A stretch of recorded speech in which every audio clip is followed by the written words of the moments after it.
Good morning. क्या हाल चाल है प्यारे बच्चों।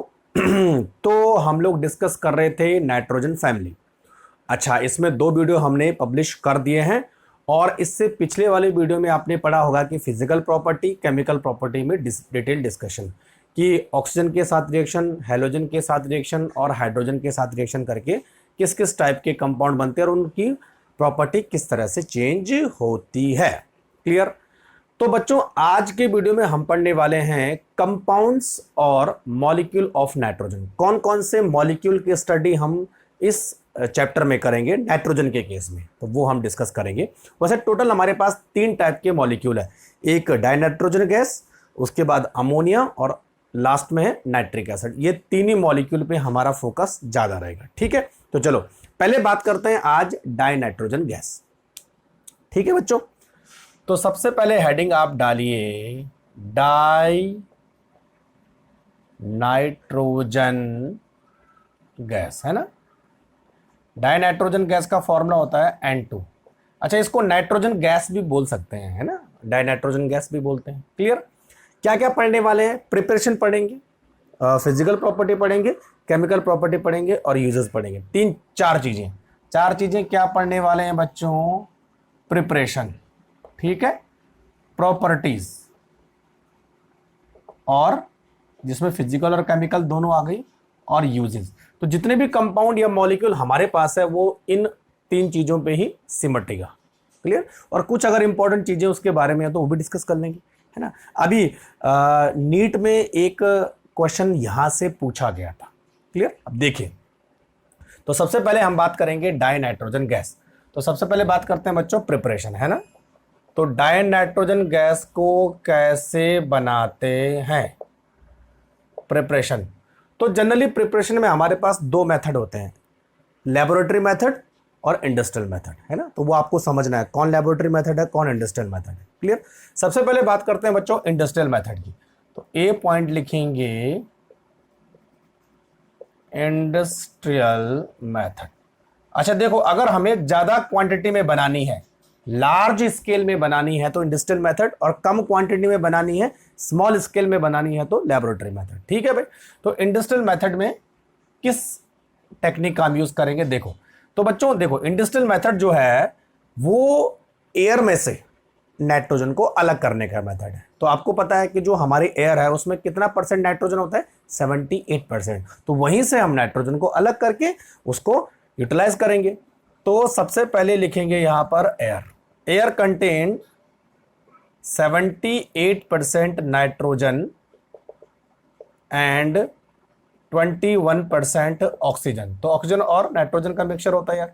तो सबसे पहले बच्चों क्या करेंगे? एयर को हम लिक्विफाई करेंगे, लिक्विफिकेशन। ठीक है।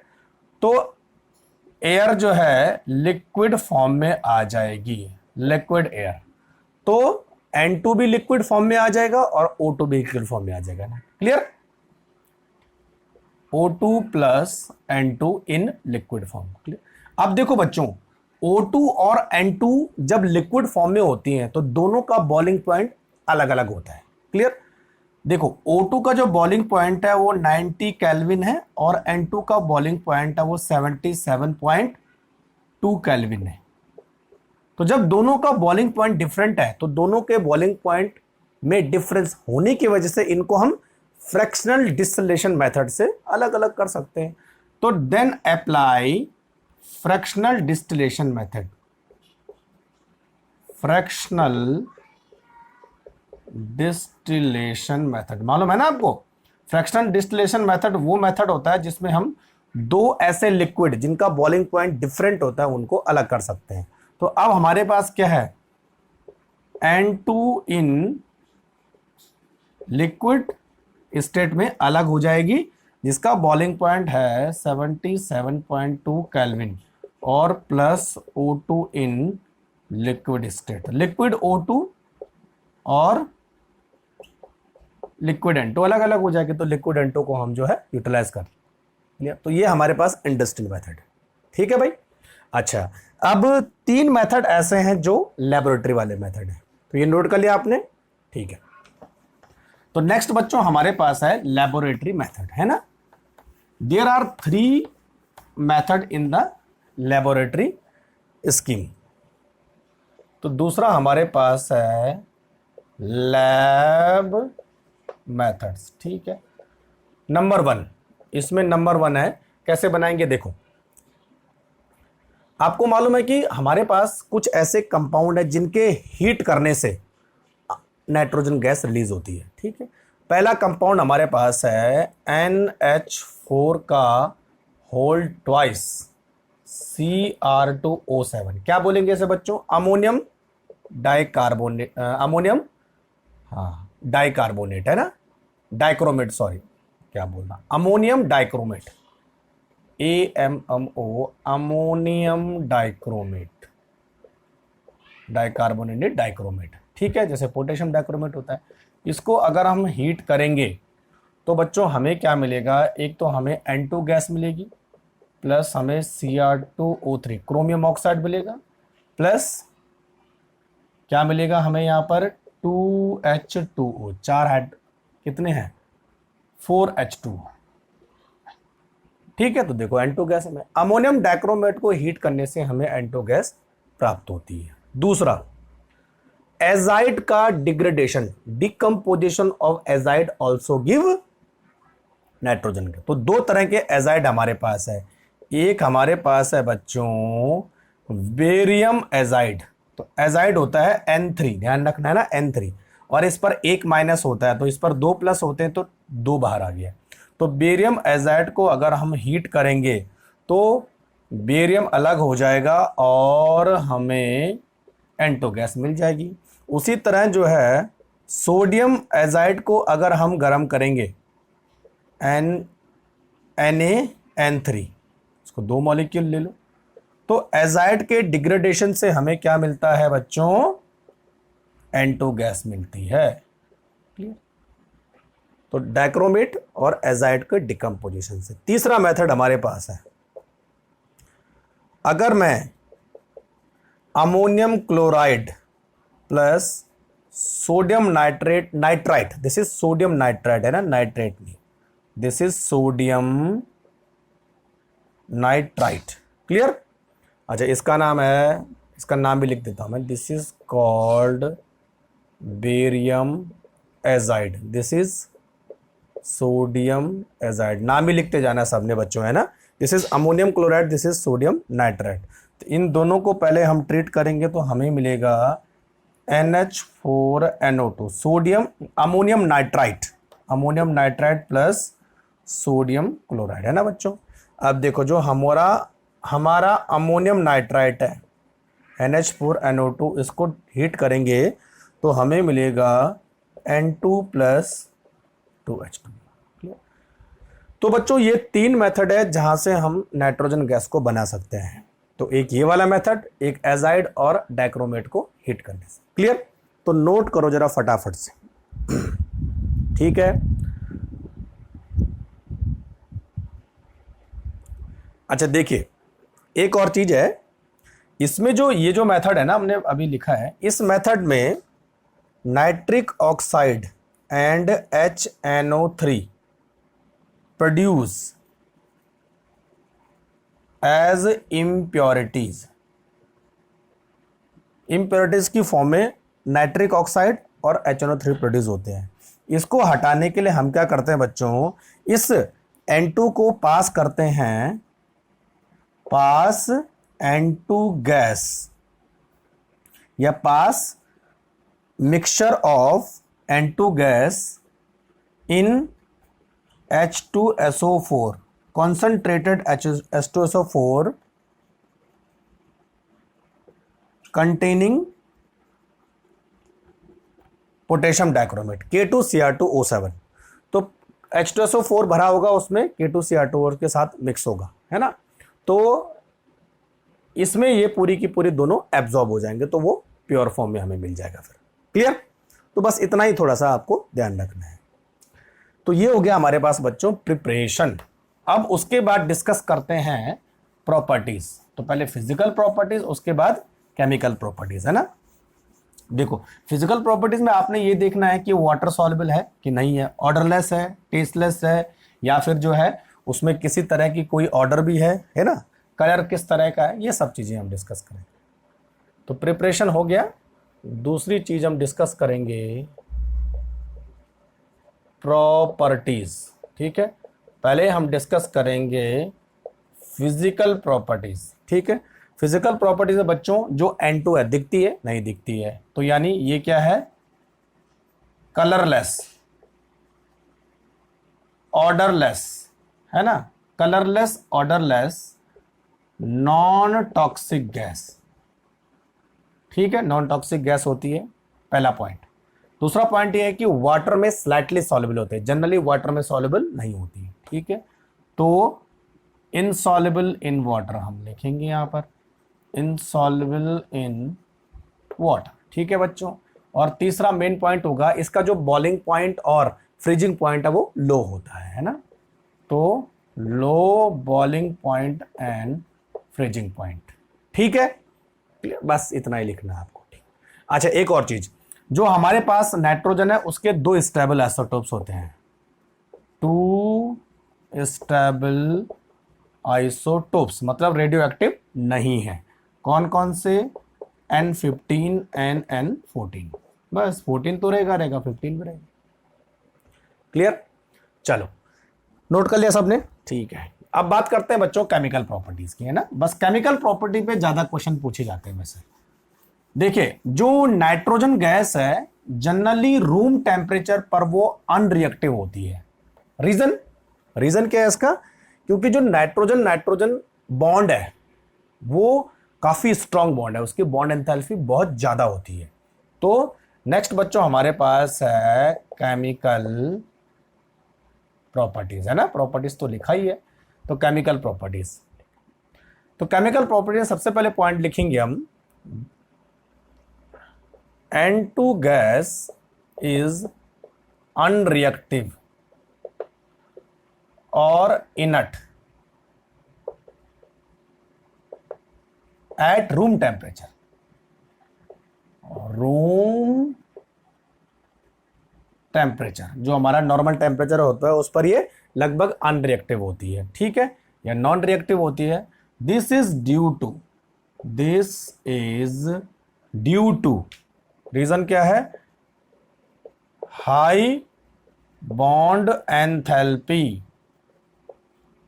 Of nitrogen, triple bond nitrogen, है ना, तो कितनी होती है बच्चों, 941.4 4 की 7 हाँ किलो जूल पर मोल, देख लेना, इतनी बॉन्ड एंथैल्पी होती है। तो जनरली इतनी बॉन्ड एंथैल्पी आपको रूम टेम्परेचर पर नहीं मिलती है, तो ये नॉन रिएक्टिव होती है। हाँ, अगर ये रिएक्शन करेगा तो हाई टेम्परेचर पर रिएक्शन करेगा जनरली, है ना, क्लियर।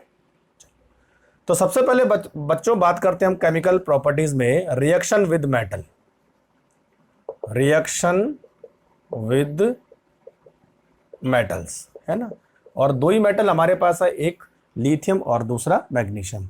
तो अगर ये लिथियम के साथ रिएक्शन करेगा तो बोलो बच्चों क्या बनाएगा, लिथियम नाइट्राइड, है ना, लिथियम पर +1 इस पर -3, तो क्या होने वाला है, Li3n, ये तो होने वाला है। ठीक है, तो इधर करेंगे हम, ये 2 हो गए, तो यहां हम 2 लिखेंगे, तो इधर हो गया 6। ठीक है, तो lithium nitride will be obtain, है ना। दूसरा है मैग्नीशियम के साथ, तो मैग्नीशियम +N2, तो क्या बनेगा बच्चों, मैग्नीशियम पर 2+, तो ये Mg3N2, है ना, तो 3Mg, तो क्या होगा, मैग्नीशियम नाइट्राइड। ठीक है बच्चों, मैग्नीशियम नाइट्राइड, बस बहुत सिंपल है, कुछ करना नहीं है ना। दूसरा reaction with non metal, reaction with non metal. ठीक है भाई, कौन कौन से नॉन मेटल हमारे पास है, ऑक्सीजन एंड हाइड्रोजन, बस ज्यादा नहीं करना है ना। तो सबसे पहले हाइड्रोजन के साथ रिएक्शन कर लेते हैं। तो आपको मालूम है जब नाइट्रोजन हाइड्रोजन के साथ रिएक्शन करेगा तो क्या बनेगा बच्चों, अमोनिया गैस बनती है ना। तो ये रिवर्सिबल प्रोसेस होती है, इसको ऐसे लिखते हैं, देखो, N2 + 3H2 = 2NH3, this is ammonia. अच्छा, अमोनिया गैस अगर इस मेथड से बनती है तो इस प्रोसेस को क्या बोलेंगे, मालूम है आपको? Haber process. पूछा जाता है कई बार नेम से कि हैबर प्रोसेस क्या होती है। तो N2 और 3s2 जब दोनों रिएक्शन करते हैं तो 2NH3 अमोनिया गैस बनती है। This is called Haber process. अच्छा बच्चों, ये एक एक्सोथर्मिक रिएक्शन है। 46.1 किलो जूल पर मोल इतनी एनर्जी रिलीज होती है, -46। क्लियर? तो अमोनिया बनने की प्रोसेस एक्सोथर्मिक प्रोसेस होती है। इस पर अभी डिटेल डिस्कस करेंगे जब मैं अमोनिया पढ़ाऊंगा, तो बस।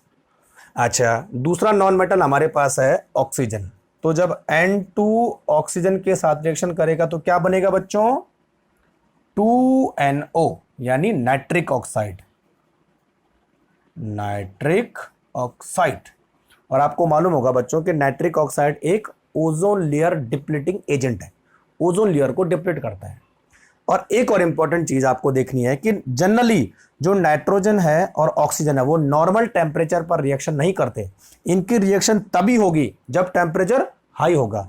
तो लगभग बच्चों यहां पर जो टेम्परेचर होता है वो 2000 से लेकर 3000 केल्विन तक होता है। इतना टेम्परेचर होता है तभी जाके रिएक्शन होगी। They do not react eight normal temperature. ठीक है भाई, समझ में बात आ रही है? तो ये हमारे पास इसकी केमिकल प्रॉपर्टीज हो गए, है ना। तो फटाफट से नोट करो बच्चों, बस इतना ही करना आपको, कुछ ज्यादा करने की जरूरत नहीं है ना।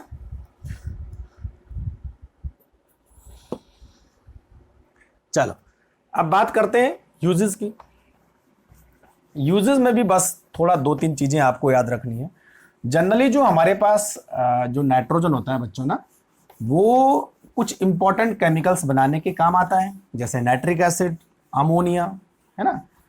अच्छा, जो नाइट्रोजन होता है वो अगर लिक्विड फॉर्म में हमने रखा है तो उसका टेम्परेचर बहुत कम होता है, इसीलिए वो बहुत सारी चीज़ों को प्रिजर्व करने के भी काम आता है। तो ये चीज़ आपको ध्यान में, ठीक है। चलो, तो सबसे पहले हम बात करेंगे नंबर 1 यूजेस, है ना। नंबर 1 यूजेस क्या है? Use to prepare compounds like ammonia, nitric acid और कैल्शियम साइनामाइड। सुना ना आपने नाम इसका, CaCN2, है ना। इस तरह बच्चों, कैल्शियम साइनामाइड इस तरह के कंपाउंड बनाने के काम आता है। दूसरा, it is used as inert atmosphere. Inert atmosphere create करता है, क्योंकि लगभग नाइट्रोजन इनट होती है। Use at inert atmosphere in steel and iron industry. Clear? और इसी में लिखो used as inert diluents, diluents इन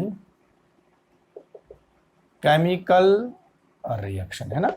तो नाइट्रोजन जनरली इनट होता है, इसीलिए जो है इनट एटमॉस्फेयर और इनट डाइल्यूट के फॉर्म में ये यूज होता है। ठीक है भाई। तीसरा, जैसे मैंने बोला कि लिक्विड नाइट्रोजन का टेम्परेचर बहुत कम होता है, जहां पर आपको माइनस में टेम्परेचर चाहिए वहां पर हम यूज करते हैं लिक्विड नाइट्रोजन, है ना। तो देखो बच्चों, liquid nitrogen used as refrigerant, refrigerant for the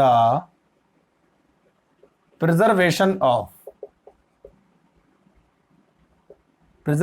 of biological material,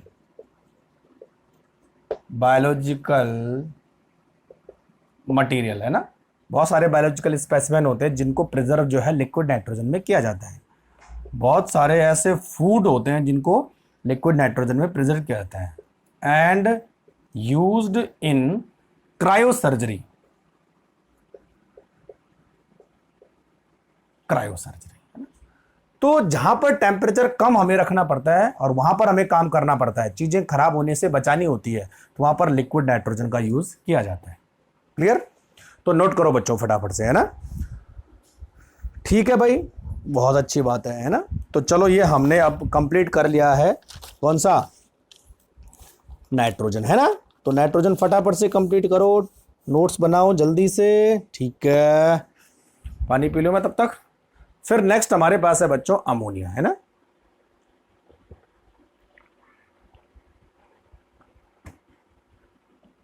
समझ में आ गया? मिटा दो बस। तो हमने देखो 3 चीजें पढ़ी, प्रिपरेशन, प्रॉपर्टीज एंड यूजेस। तो यही हमने जो है बार बार रिपीट करना है हर किसी मॉलिक्यूल या कंपाउंड के लिए, ठीक है बच्चों। चलो तो नेक्स्ट हम बात करेंगे अमोनिया, अमोनिया गैस, है ना। तो हैबर प्रोसेस अमोनिया गैस को बनाने का सबसे अच्छा मेथड है और ये इंडस्ट्रियल मेथड भी है इसका। बाकी और मेथड से भी हम अमोनिया गैस बना सकते हैं। तो सेकंड हेडिंग डालेंगे बच्चों अमोनिया, और अमोनिया का फॉर्मूला होता है NH3, ठीक है।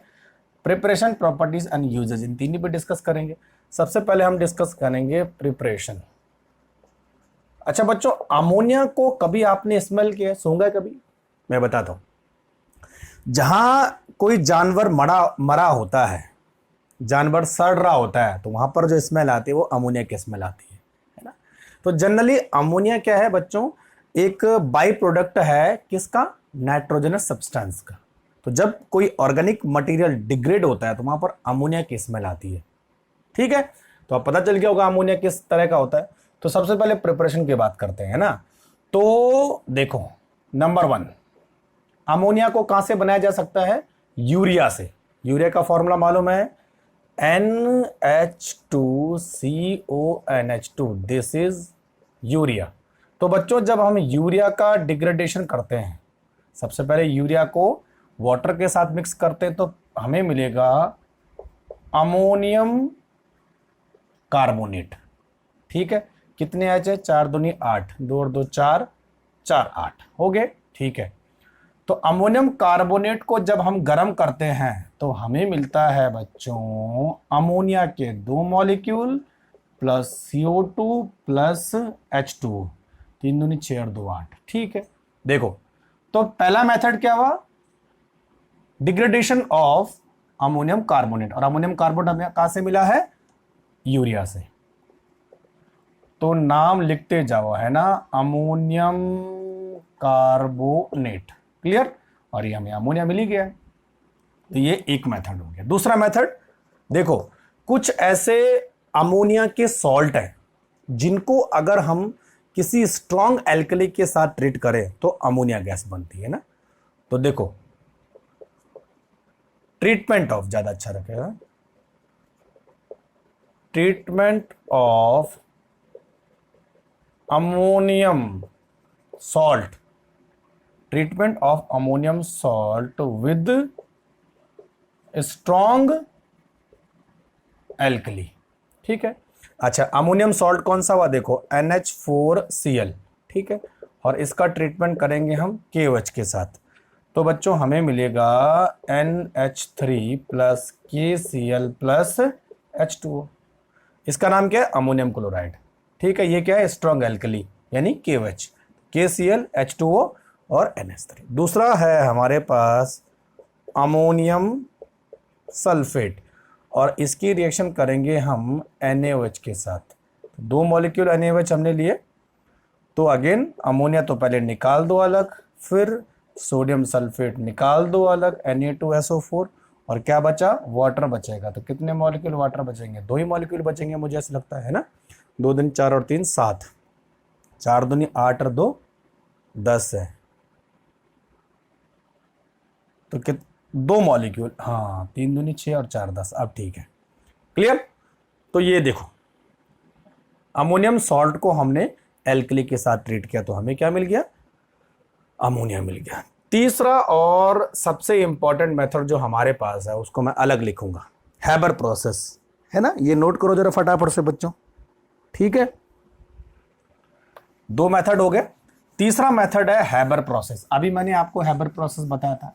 हैबर प्रोसेस में हम क्या लेंगे, हाइड्रोजन गैस को नाइट्रोजन गैस के साथ ट्रीट करवाएंगे और हमें अमोनिया मिल जाएगा, है ना। तो तीसरा मेथड है इंडस्ट्रियल मेथड।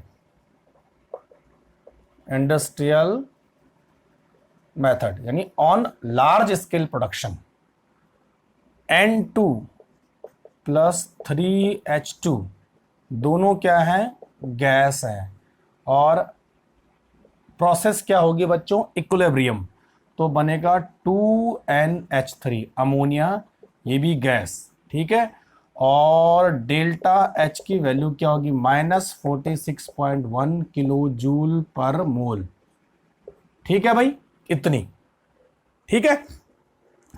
तो ये हमारे पास अमोनिया को बनाने की प्रोसेस है। तो क्या लिया हमने, N2 प्लस 3H2 2NH3, दोनों डायरेक्शन में रिएक्शन जाएगी, आगे भी जाएगी बैकवर्ड भी जाएगी, ठीक है।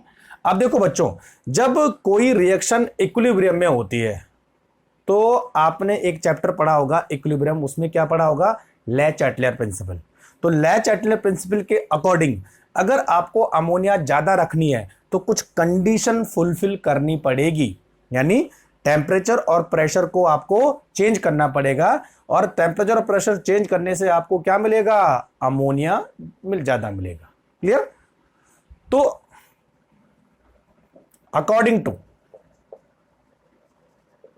अकॉर्डिंग टू ली-चैटलियर, LE है, क्या स्पेलिंग होती है चैटलियर की,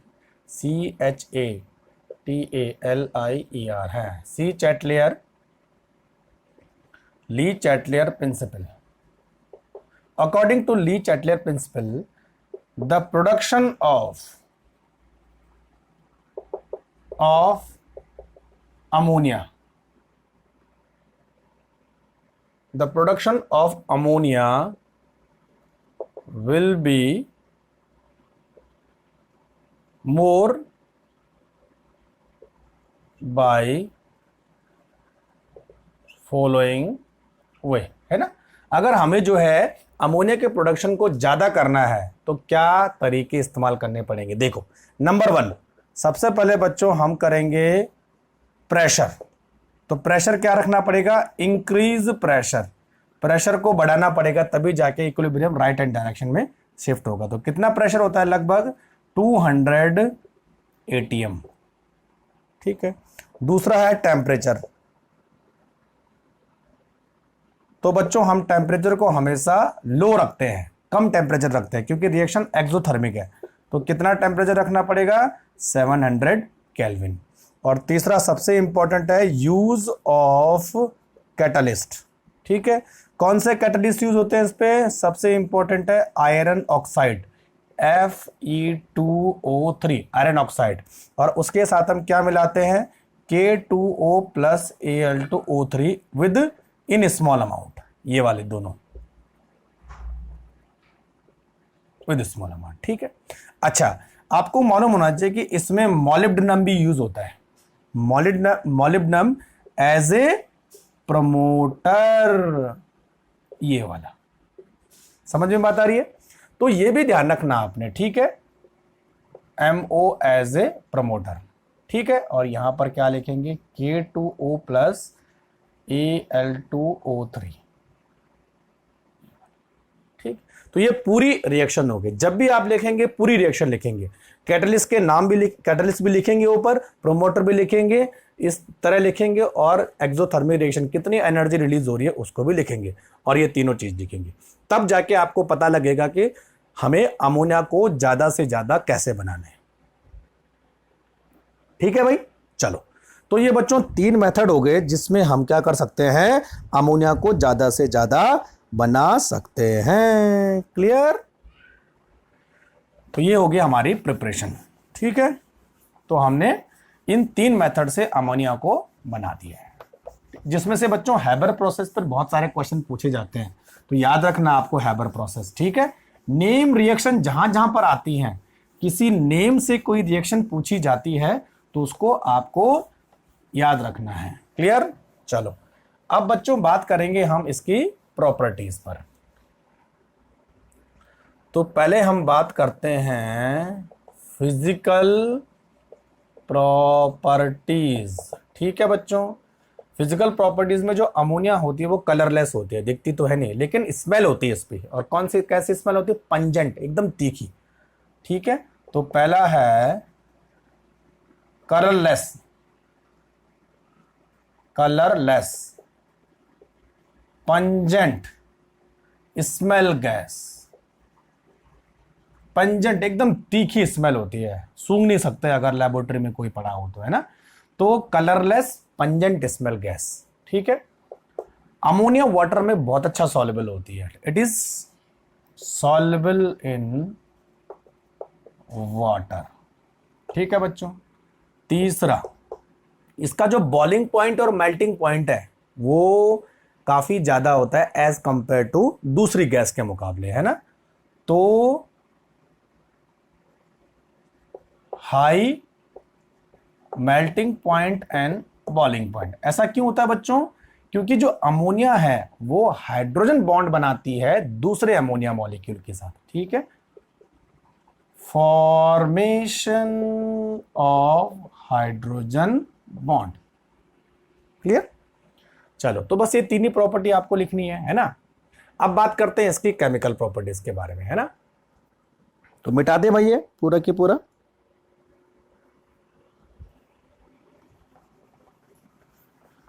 फिजिकल प्रॉपर्टी पर इतना ज्यादा नहीं पूछा जाता है, बस ये दो चार चीजें रिपीट होती रहती है बस। ठीक है, नेक्स्ट हम बात करते हैं बच्चों तीसरा,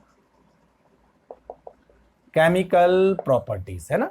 अब देखो, सबसे पहले हम बात करेंगे इसके बेसिक प्रॉपर्टी के बारे में। Number 1, basic nature. अच्छा, क्या लगता है आपको अमोनिया बेसिक होता है? यस भाई, बेसिक होता है। क्यों बेसिक होता है अब प्रूफ करना हमने, है ना। देखो, जब आप अमोनिया को वाटर में डिसॉल्व करेंगे तो पता है क्या बनता है? अमोनियम हाइड्रोक्साइड बनता है ना। Ammonium hydroxide, this is ammonium hydroxide. Ammonium hydroxide, ठीक है। और बच्चों, अमोनियम हाइड्रोक्साइड क्या है? एक वीक बेस है जो डिग्रेड होके अमोनियम आयन और OH माइनस आयन में टूट जाता है। तो देखो, इसने क्या दिया? OH माइनस आयन दिया। और वो कंपाउंड जो OH माइनस आयन देते हैं क्या होते हैं? बेसिक होते हैं। That's why ammonia is basic in nature. Clear हो गया? तो ये प्रूफ हुआ अमोनिया बेसिक होता है। एक और चीजों से हम प्रूफ करते हैं। देखो, जो भी बेस होता है वो एसिड के साथ रिएक्शन करके क्या बनाता है? सॉल्ट बनाता है। तो चलो, अब हम अमोनियम हाइड्रोक्साइड की एसिड के साथ रिएक्शन करते हैं, है ना। देखो, अमोनियम हाइड्रोक्साइड की करो या अमोनिया की करो, बातें की है। तो अगर मैं इसकी HCl के साथ रिएक्शन करता हूं, किसकी? अमोनिया की, तो हमें मिलता है बच्चों अमोनियम क्लोराइड, सॉल्ट है। और अगर हम अमोनिया की H2SO4 के साथ रिएक्शन करते हैं तो हमें क्या मिलता है? NH4 का whole twice SO4, ammonium sulphate. ठीक है भाई, तो 4 दूनी 8, तो यहां 2 रखो। ठीक है, बात खत्म हो गई। तो देखो, अमोनिया यहां पर बेसिक नेचर शो कर रहा है क्योंकि ये एसिड के साथ रिएक्शन करके सॉल्ट बना रहा है। तो एसिड के साथ रिएक्शन करके सॉल्ट कौन बनाता है? बेस बनाता है भाई। तो ये सारी रिएक्शन ये प्रूव करती है कि अमोनिया क्या होता है? बेसिक नेचर का होता है। तो नोट करो फटाफट से। ठीक है, समझ में आ रहा है बात? अच्छा, इसके स्ट्रक्चर पर भी डिस्कस करेंगे हम अभी, है ना।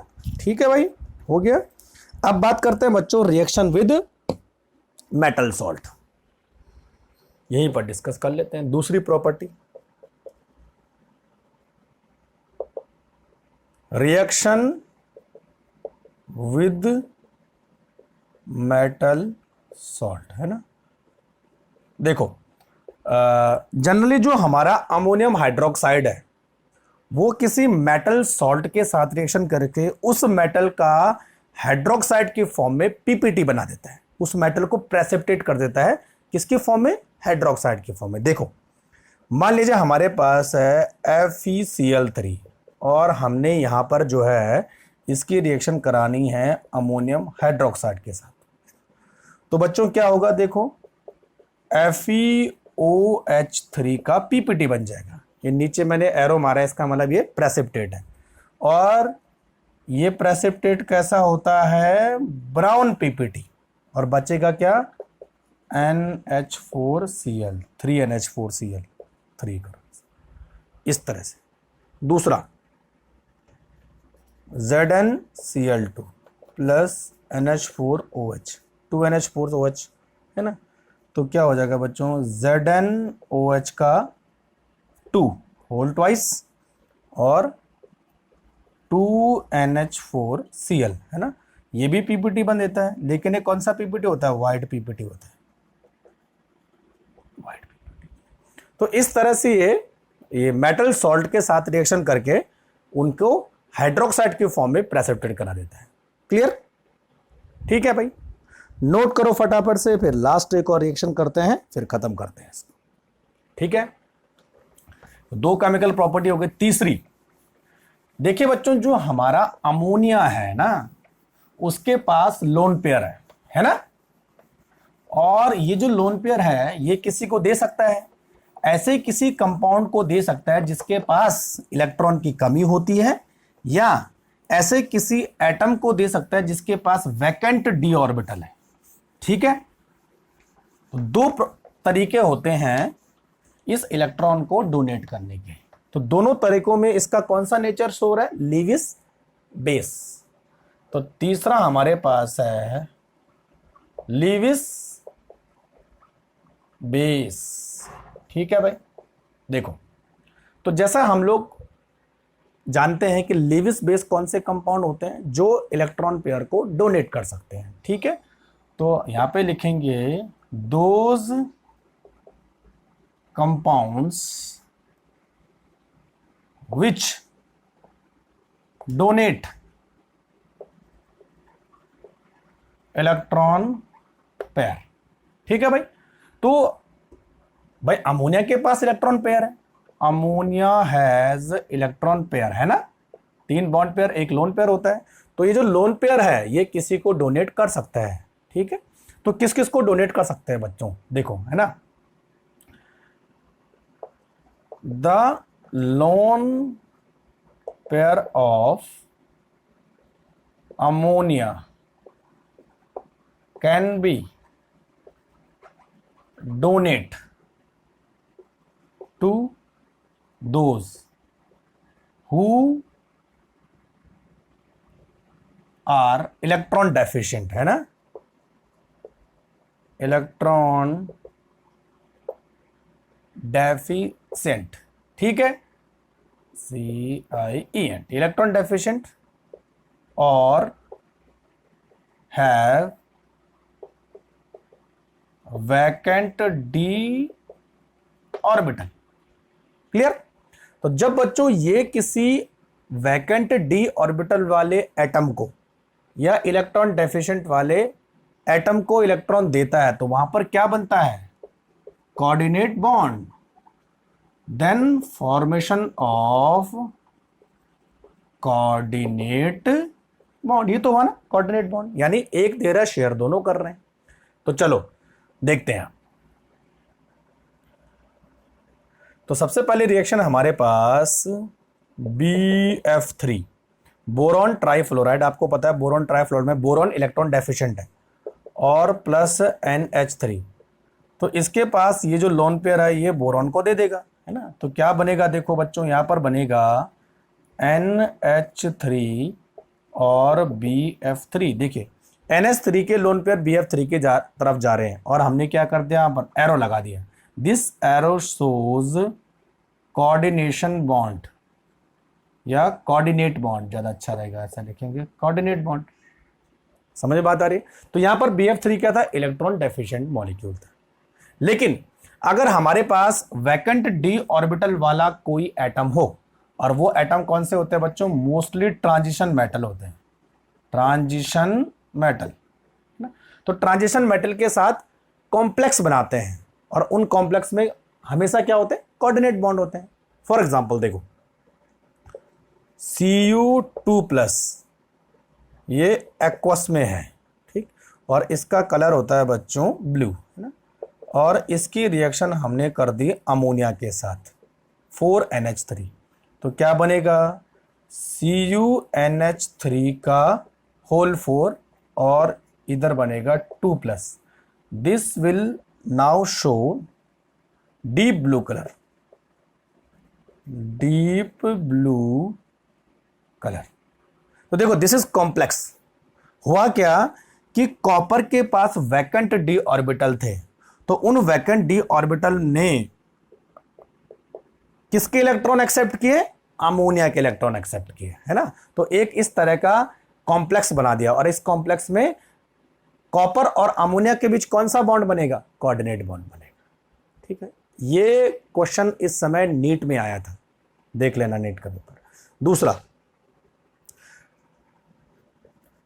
Ag plus aqueous Cl minus aqueous, दोनों मिलके क्या बनाएंगे, AgCl। और बच्चों AgCl का पीपीटी बनता है, कैसा पीपीटी बनता है, वाइट पीपीटी, है ना।